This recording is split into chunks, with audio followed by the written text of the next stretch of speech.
the sun appears to move south and get smaller and more scarce.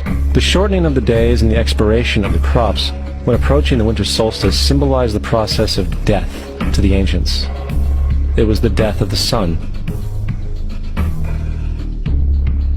And by December 22nd, the sun's demise was fully realized, for the sun, having moved south continually for 6 months, makes it to its lowest point in the sky.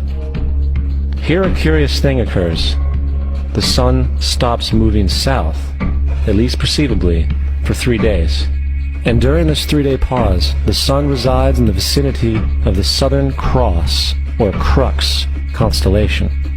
And after this time, on December 25th, the sun moves 1 degree, this time north, foreshadowing longer days, warmth, and spring.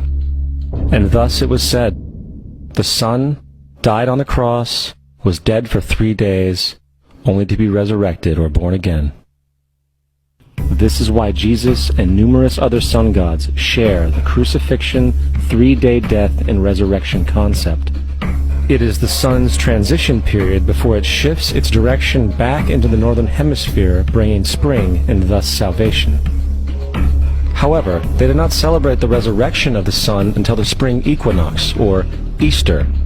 This is because at the spring equinox the sun officially overpowers the evil darkness, as daytime thereafter becomes longer in duration than the night, and the revitalizing conditions of spring emerge. Now, probably the most obvious of all the astrological symbolism around Jesus regards the 12 disciples. They are simply the 12 constellations of the zodiac, which Jesus, being the sun, travels about with. In fact, the number 12 is replete throughout the Bible.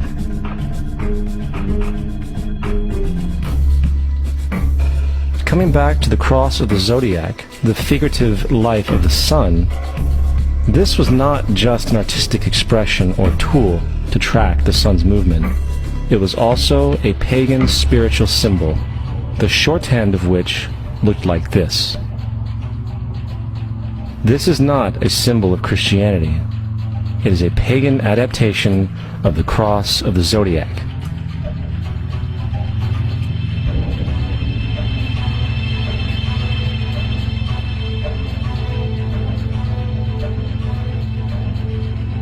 This is why Jesus in early occult art is always shown with his head on the cross, for Jesus is the Son of God, the light of the world, the risen